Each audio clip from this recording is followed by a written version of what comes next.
Hello दोस्तों, आप सभी का एक बार फिर से स्वागत है मेरे YouTube चैनल पर। तो दोस्तों, आज की तनाव भरी जिंदगी में सबसे ज़्यादा ज़रूरत है हंसी की, क्योंकि हम हंसते वक्त अपनी सारी समस्याएं भूल जाते हैं और उस वर्तमान को जीते हैं जो हमारे सामने होता है। हालांकि जितना आसान हंसना है, उससे कहीं ज़्यादा मुश्किल हंसाना। किसी को हंसाना भी एक बहुत बड़ी कला है। आज मैं आपको एक ऐसे महान इंसान के बारे में बताने जा रहा हूं जिन्होंने फिल्म अभिनेता की मेमोक्री करने में महारत हासिल है। उन्होंने अपनी बेजोड़ संवाद, अदायगी और बेमिसाल भाव के कारण लोगों को गुदगुदाने के लिए मजबूर कर देते हैं। दोस्तों, मैं बात कर रहा हूं इंडियन सिनेमा के मशहूर कॉमेडी एक्टर जॉनी लीवर जी की। जॉनी लीवर भारत के पहले स्टैंड कॉमेडियन हैं। उन्हें अब तक 13 बार फिल्मफेयर अवार्ड से सम्मानित किया जा चुका है।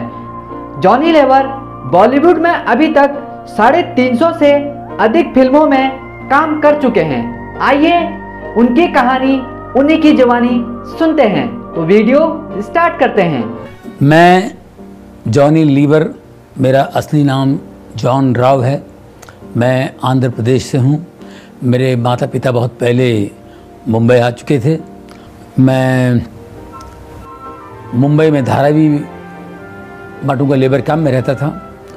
फिर 10 साल की उम्र में मैं किंग सर्कल में शिफ्ट हुआ। किंग सर्कल के स्लम्स में मैं रहता था। गरीबी में ज़िंदगी गुजारी हमने। हम लोग स्लम्स में रहते, झोपड़पट्टी में रहते थे। बारिश के दिनों में घर में पानी भर जाता था, घुटने तक पानी आ जाता था। और हम लोग सब बच्चे थे छोटे, खटिया पे बैठ जाते थे घर का सामान वगैरह लेकर के। और मेरे माँ बाप जो हैं वो बाल्टी से पानी बाहर निकालते थे।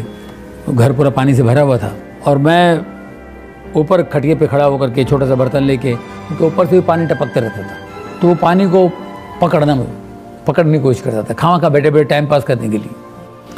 तो छोटे से कटोरी में पानी को यूं पकड़ने की कोशिश करता था, ऐसे कभी ऐसे, कभी ऐसे, कैसे। तो इन्हीं हरकतों से कॉमेडी, डांस मेरे अंदर से निकला बाहर। क्योंकि मैं किसी इंस्टीट्यूट में या किसी एक्टिंग क्लास में तो नहीं गया, और मुझे बचपन से ही लोगों की नकल करना, लोगों की कॉपी करना, ये इसकी आदत थी। लोग बड़ा एंजॉय करते थे, डांस वांस के प्रोग्राम्स किया करता था। ये करते 17 साल का हुआ। तो 17 साल का जब मैं हुआ तो स्टेज पर स्टैंड अप करना शुरू कर दिया, मिमिक्री के प्रोग्राम्स करने शुरू कर दिए, एक्टरों की आवाज़ें निकालना, ये सारी बातें थी। फिर जब मैं 18 साल का हुआ, मेरे पिताजी के यहाँ नौकरी पर लग गया। मेरे पिताजी हिंदुस्तान लीवर में काम करते थे। अब हिंदुस्तान लीवर में मैं काम करने लगा, 6 साल वहाँ नौकरी की। तो वहाँ भी मैं प्रोग्राम्स वगैरह करता था। तो वहाँ से मुझे लीवर नाम मिल गया। तो जॉन राव से मैं जॉनी लीवर हो गया। मेरी मंगेती रोटी, मेरा ससोदा साग, मेरी तंदूरी चिकन, मेरे लस्सी तक फिल्मों में मुझे जो ब्रेक मिला है वो 1980 में मैं कल्याण जी भाई के साथ उनके यहाँ बैठा हुआ था। कोई चेन्नई से प्रोड्यूसर आए थे, तो बोले कोई छोटा सा कॉमेडियन चाहिए था, 2-4 दिन का काम है। तो कल्याण जी भाई ने कहा कि यहाँ बैठा हुआ इसको ले जाओ। तो पहला ब्रेक मुझे चेन्नई जाके उस फिल्म में मैंने काम किया था। बहुत डरा हुआ था, मैं पहली बार कैमरा फेस करने जा रहा था और इतना डर था कि मैं रात भर सो नहीं पाया, बुखार आ गया। और नेक्स्ट डे जब शूटिंग पे था तो मैं ट्रेन पकड़ के भागने की सोच रहा था, और मैंने किसी तरह रुक के वहाँ काम किया। उस फिल्म का नाम था ये रिश्ता न टूटे। फिल्म का नाम ये रिश्ता न टूटे, और नाम तो ऐसे ही कुछ था, लेकिन आज तक रिश्ता ऐसे ही टाइट है। वहाँ से करते शोज़ भी कर रहा हूँ, कुछ फिल्में भी कर रहा हूँ, और वर्ल्ड टूर करना शुरू कर दिया। अमेरिका, इधर उधर पूरी दुनिया में घूमने का मौका मुझे मिला। यहाँ से हम अमेरिका जब मुझे जाना होता था तो उस वक्त डायरेक्ट फ़्लाइट नहीं होती थी, वाया लंदन जाना पड़ता था। 18-20 घंटे का सफ़र होता था। अब 20 घंटे के सफ़र में आपको तो बहुत ही बोर होना है। 2 घंटे की फ़्लाइट आपको भारी पड़ता है, तो 20-22 घंटे की फ़्लाइट जो है वो आपको तो बहुत तकलीफ देगी। तो फोकट की दारू मिलती थी, एरोस्टेस आती थी हमारी, दारू लेके आ जाती थी। जब मैं शराब पीता था, मेरी बीवी बहुत मुझसे नाराज़ होती थी, वो गुस्सा होती थी, झगड़ा होता था। वो मुझे शराब के लिए मना करती थी, मुझे गुस्सा आता था। मुझे और किसी बात पे गुस्सा नहीं आता था, शराब के लिए मत बोलो।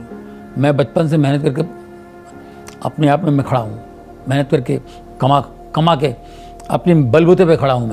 मैं अपनी औरत को नाराज़ किया, अपने बच्चों को दुख दिया, अपने माँ बाप को दुख दिया। शराब में डूबे हुए कॉमेडी के बेताज बादशाह को जरा भी एहसास नहीं था कि उनके जीवन की सबसे बड़ी चुनौती उनसे कुछ ही कदम दूर पर थी। मेरे बेटे को ट्यूमर हो गया था गले पे। अब मैंने उसका बहुत इलाज किया, डॉक्टर के पास गया। डॉक्टर ने कहा इसका ऑपरेशन करना पड़ेगा। तो मैंने कहा कर दीजिए। बोले आप बेफिक्र रहो, 15 मिनट में इसको ठीक कर दूंगा, मैं ट्यूमर निकाल दूंगा और ये ठीक हो जाएगा। एक 10 मिनट के बाद ऑपरेशन थिएटर से कोई आता है और मुझसे कहता है कि डॉक्टर साहब आपको बुला रहे हैं। मैं ऑपरेशन थिएटर में जाता हूँ तो मेरा बेटा टेबल पे लेटा हुआ है और इतना बड़ा कट था उसका। और मैंने कहा जी क्या बात है? तो बोले ऑपरेशन नहीं कर पाएंगे क्योंकि ट्यूमर जो है वो निकाल नहीं सकते हैं, वो नसों में जकड़ा हुआ है, नसों के बीच में जकड़ा हुआ है और वो एक भी नस बाय मिस्टेक कट जाए तो वो पैरालाइज हो जाएगा, उसको लकवा हो सकता है, एक साइड से पूरा बदन खराब हो जाएगा। बोले क्या करने थे? बोले बंद कर दो ऑपरेशन। तो फिर से स्टिच कर दिया उन्होंने, ऑपरेशन नहीं हुआ। डॉक्टरों ने भी अपने हाथ ऊपर कर लिए।